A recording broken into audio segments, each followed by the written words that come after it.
everyone, and welcome back to my YouTube channel Legal Vlogs with Sonal Alag. I'm a practicing advocate in Courts of India, and I'm also one of the founding partner to a boutique law firm, Alag and Kapoor Law Offices, based out of Delhi in India. The law firm is predominantly into dispute resolution, and my area of specialization has been debt recovery and financial laws. So guys, today I'll be talking about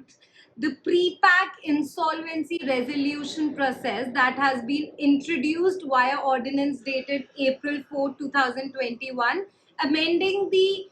Insolvency and Bankruptcy Code 2016. As we all know that one sector which has been majorly hit by the pandemic are the corporates that fall under the category of micro, small and medium enterprises, that is the MSME sector. And since micro, small and medium enterprises are critical for India's economy as they contribute significantly to the gross domestic product and provide employment to a large population, it was considered very necessary and essential to urgently address the specific requirement of micro, small and medium enterprises relating to the resolution of their insolvency and the debt they were undergoing. Therefore, it was considered expedient to provide an efficient alternative insolvency resolution process for corporates classified as micro, small and medium enterprises under the Insolvency and Bankruptcy Code 2016, ensuring cost-effective and value-maximizing outcome for all the stakeholders of these MSME corporates, and which is least disruptive for the ongoing business and majorly which protects all the ongoing jobs, all the ongoing employment. It protects that. And therefore, in this background, the government has promulgated an ordinance dated April 4, 2021, amending the Insolvency and Bankruptcy Code 2016 and allowing the use of pre-pack as an insolvency resolution mechanism for micro, small and medium enterprises with default up to rupees 1 crore. So, pursuant to the said ordinance, Insolvency and Bankruptcy Board also came up with the pre-pack regulations, which are in effect from April 9, 2021,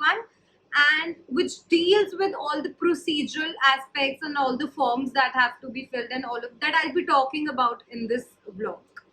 Before I begin with that how pre-pack insolvency resolution process works, it's very important that you have at least a rough idea about how corporate insolvency resolution process works, which I have talked about in my previous two blogs.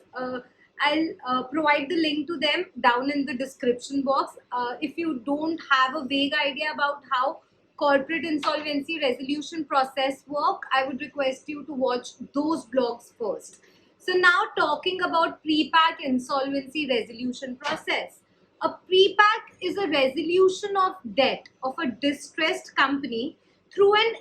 arrangement or rather an agreement between the secured creditors and the investor instead of public bidding process. So this system of insolvency proceeding has become very increasingly popular mechanism for the insolvency resolution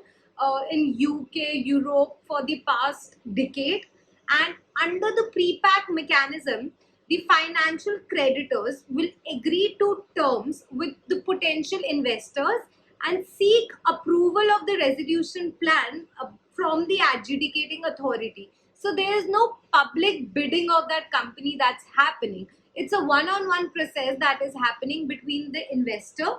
and the secured creditors. So there are few prerequisites that the MSME corporate debtor has to comply with before filing an application before the adjudicating authority for initiating the pre-pack insolvency resolution process. So a declaration in form P6 has to be filed by majority of the directors or the partners of the MSME corporate debtor,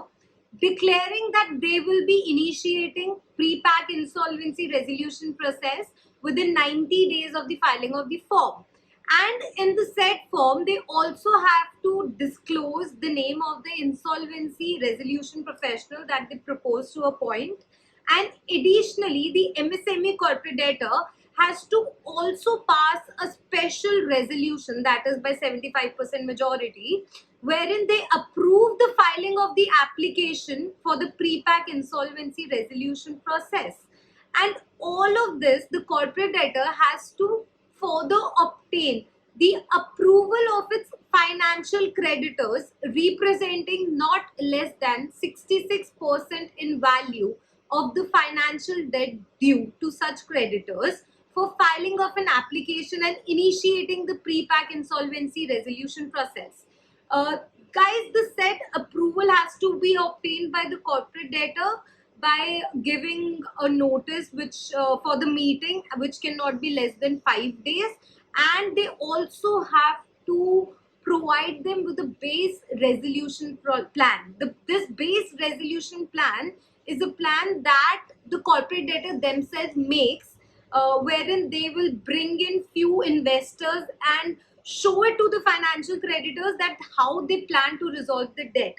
If you remember, a similar kind of mechanism also existed under the RBI laws of strategic debt recovery, wherein the consortium lending was done and more loan was given to such an insolvent company to revive that company. On the similar terms, in pre-pack insolvency resolution process also, the base resolution plan has to be made by the corporate debtor himself, and it has to be shown to all the financial creditors before actually initiating or filing the application for initiating the pre-pack insolvency resolution process. The pre-pack insolvency resolution process has to be completed within a period of 120 days from the commencement date, and in any event, the resolution professional has to submit a resolution plan approved by the committee of creditors to the adjudicating authority within 90 days of the commencement date. And as it is in the usual corporate insolvency resolution process that a moratorium is declared on all the ongoing litigations that that MSME corporate is involved in, or on all the assets of that corporate debtor, a moratorium is declared, and the adjudicating authority appoints a resolution professional. The other,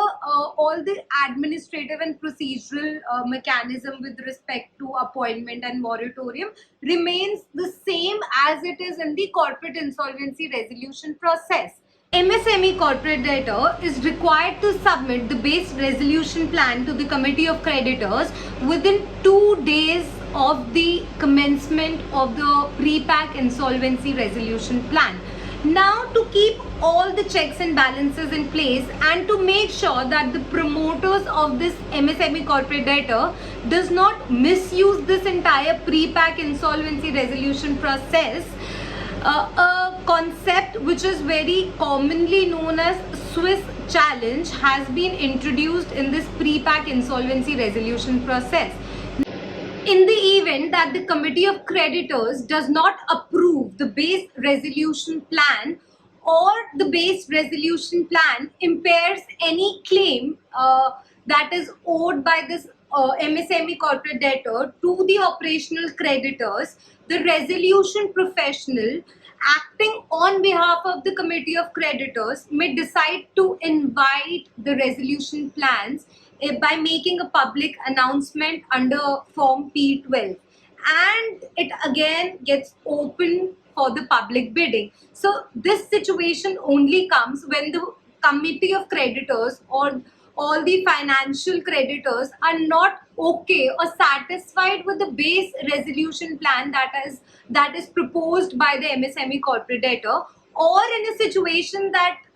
in the plan the corporate debtor gives a haircut to the amount they owe to the operational creditors. In such kind of a situation, the process might again get open to the public bidding, wherein new resolution plans will be invited from public at large, from other corporates. And in such kind of a scenario, the MSME corporate debtor will be left with only two options: either to let go the entire investor and let somebody else bid for the company, or to match the new plan that the committee of creditors is satisfied with. So either they have to match that plan or they have to just let it go. It is also pertinent to note that while considering the feasibility and the viability of the resolution plan, if the resolution plan provides for impairment of any kind of claim, any claim, so in such kind of a situation, the committee of creditor may also ask the promoters of that MSME corporate debtor to dilute their shareholdings and or their voting control or their right over the corporate debtor in any manner. And if the resolution plan does not provide for the same, the committee of creditor has the reason to not to approve such a resolution plan. It should also be noted that any resolution plan that is submitted before the adjudicating authority has to be compliant with the basic provisions of section 30 subsection 1 and section 30 subsection 2, as it was in the normal corporate insolvency resolution plan. And in addition, the resolution plan has to be compliant with regulation 45 of the pre-pack regulations, and the resolution plan can be filed before the NCLT or the adjudicating authority only after approving a 66% majority consent from the committee of creditors. Now again, completely like relying upon the commercial wisdom of the committee of creditors, as I've spoken about the same in my previous blog, if the committee of creditors feels that this MSME corporate debtor is not eligible for a pre-pack insolvency resolution process, they can also, by passing a 66% majority consent, they can also initiate a proper corporate insolvency resolution process under the tenets of the Insolvency and Bankruptcy Code. And in such kind of a situation, the resolution professional, as per the instructions of the committee of creditor, has to file an application before the adjudicating authority, initiating a proper corporate insolvency resolution process. And in such kind of a scenario, the cost that was incurred for the pre-pack insolvency resolution process will be added up in the cost that will be incurred for the corporate insolvency resolution process.